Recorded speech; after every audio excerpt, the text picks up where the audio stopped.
Good morning mga riders, nandito naman tayo sa Victoria, Laguna. Dito po sa Rosie Branch sa Barangay Bangka-Bangka. Mag-update lang po tayo ng isang motorsiklo na pumatok din sa ating mga riders.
Kunti ko nagkakamali mga ka-riders, last February 2023 natin huling in-review itong Rosie Flame 150i. Bali yun yung kulay yellow. Bali meron po siyang available pang dalawang kulay. Ito po yung black at then meron po rin po siyang red-black na combination. Bali ito pong i-review natin, itong matte black. Okay, unahin po natin muna sa kanyang presyo. Okay, ngayong 2023 ng November 2 to be exact, hindi ho halos na bago ang kanyang price. Last February na price niya. Okay, ganun pa rin po ang kanyang cash, 67,000 pesos. Sa down payment po niya, ayan, magda-down po tayo ng 7,000 pesos. Sa isang taon po, 6,930 pesos. Sa dalawang taon po, 3,970. At sa tatlong taon naman po ay 2,985. Then may rebate pa rin 300. So kung kukunin niyo po ng 36 months, papatak po 2,685 lang po ang kanyang monthly. Pero alam nyo mga ka-riders, para sa akin, priority po natin yung mga specs ng mga motor na pipiliin natin. Pero siyempre, wala tayong magagawa kapag ang budget talaga natin ang masusunod. Pero ito ho, sa Rosie, binibigay nila na may magandang specs at mababang presyo. So ito nga pong Rosie Flame 150i, napansin ko FI na siya.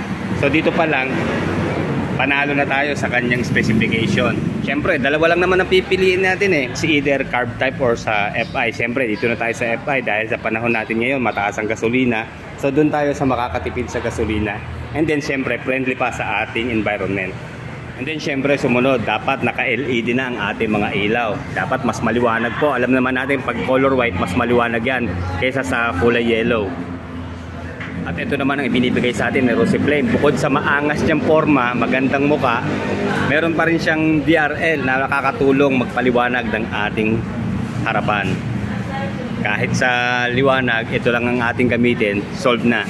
And then sa kanya namang turning signals, all LED rin po na andito sa kanyang left and right side na parang mata. Priority rin natin yung braking system niya. Although hindi po siya combi brake or ABS, pero pagdating po sa kanya mga disc brake, kaya malalaking disc ang ginamit. And then mas maganda, dual piston caliper. Mas maganda po talaga ang dalawa kaysa sa isa. And then yung kanyang telescopic fork na suspension. And then talagang panalo dahil sa mababa ng presyo niya, naka-tubeless na po ang kanyang mga gulong. Ito po may sukat na 70 by 90 by 17 dito po sa front tire. And then maganda ho, yung kanyang mag wheels ay gawa na po ng alloy. And then dito po sa kanyang tail light, stop light, hanggang turning signals, all LED po ang kanyang mga ilaw. And then may sukat po na 110 by 70 by 17 dito po sa kanyang rear tire. And then ito po ang nagustuhan ko sa Rosie Flame 150i. Bali nakadis na rin po sa kanyang rear brake. And then single piston caliper.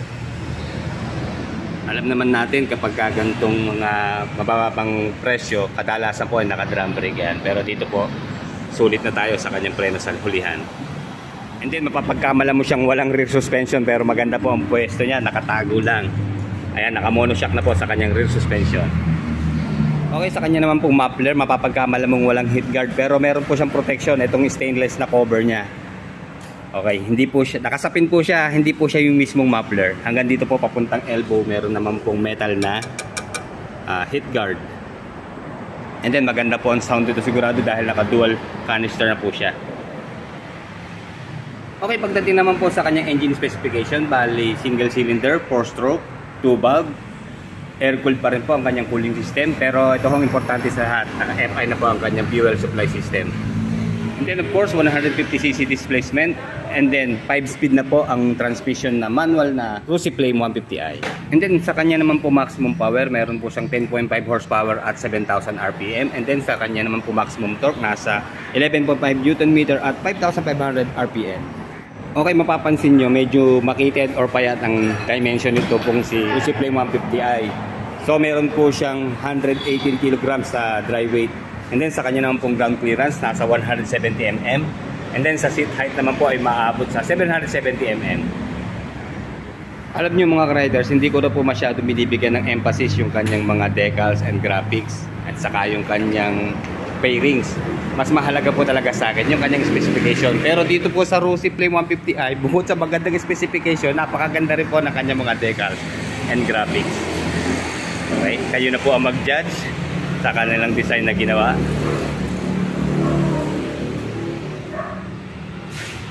Okay mga ka-riders, kung iniisip nyo pong ipangtapat sa Suzuki Raiders 150, although pareho po sila ng displacement, pero huwag nyo na pong balakin at 6-speed po ang Suzuki Raiders. Ito po ay 5-speed lang. Kaya ano na lang tayo, chill ride lang po tayo. Okay, sakyan na natin na. Ayan po ang kanyang forma kapag naka-side stand. Okay naman, medyo pa-slant din naman siya. Okay, sakay na tayo ha. Okay, ayan, tayo po ay 5'8", nakatiyad po tayo. Kasi nga po, meron siyang 170 na ground clearance, and then seat height na 770, and then size 17 pa po yung kanyang mga gulong. Kaya medyo mataas po talaga. Pero ayan, medyo adjust lang tayo ng konti. Nailalapat ko naman, tayo po ay 5'8" ha. Okay naman. And then ito, malambot po yung kanyang upuan. Okay, unahin na po natin yung suspension kasi napaindayog ako ng konti, parang ang lambot po. Pero ito, testingin natin. Wow, ang lambot po, para lang tayo naka-sail in bed. Okay, sulit po mga ka-riders. Pagdating sa kanyang rear suspension, napakalambot po ng kanyang monoshock. Sumabay pa yung lambot po ng kanyang upuan. Okay, dito po sa kanyang turning radius, eksakto. Meron po siyang bar end na mahaba, eksakto po sa ating hita. Pag tayo po ay liliko, okay, hindi tayo mahihirapan dahil eksakto po yung kanyang distansya. Okay. Pero ito, adjustable po ho. Pwede pa natin i-move forward ng konti kung tayo po ay nasisikipan. Yung gusto na may mga space dito sa harapan. Ayan, adjustable naman po siya. Ipihitin lang po dito sa kanyang naked handlebar. Okay, sa kanya naman pong mga switches and button, ganun pa rin po, walang nabago. Sana nilagyan ng passing light. Ano po, wala ho siyang passing light eh. Saka hazard, bali ito lang po yung kanyang mga features sa switch and button. Ayan po, headlight, DRL, saka switch off. And then yung kanyang high beam, low beam, turning signals, left and right turn, kanyang horn. And then dito po sa kabila, nagso-solo yung kanyang electric starter push button. Okay, siguro po pwede tayo magpa-install ng hazard o passing light. Magagaling naman mga mekaniko natin dito sa Pinas eh. Okay, ito po isang maganda sa kanyang special features. Bali, all digital na po ang kanyang instrument panel. Although wala po tayong battery ha, pero lamang po talaga kapag naka-digital na tayo. Okay, sa kanya naman pong ignition, bali may kasama pong shutter key. And then ayan po yung kanyang switch ng off, on, saka yung kanyang ignite. Okay, dahil manual transmission, ang lambot din po ng kanyang clutch. And then dito muna tayo sa kanyang disc brake sa front. Okay, makapit po. O, rinig nyo po yung sound. O, kumakayod kasi po madulas po yung ating sahig eh, sementado. Okay. Okay, ang lakas po ng kapit. Then napansin ko yung brake master niya, oh, parang premium din ang datingan. Okay, dito na tayo sa kanyang rear brake.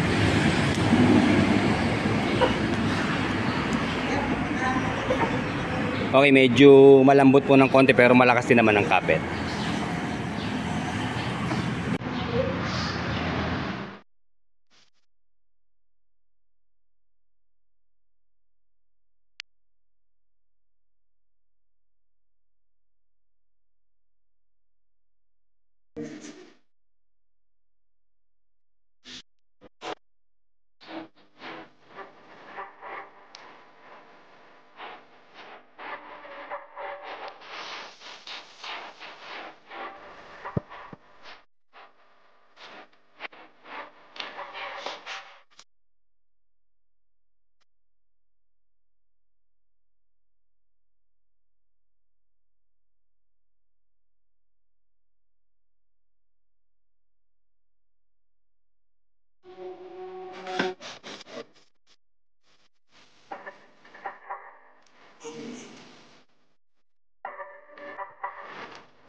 Okay, chinek natin yung kanyang upuan. Bakit masyadong malambot?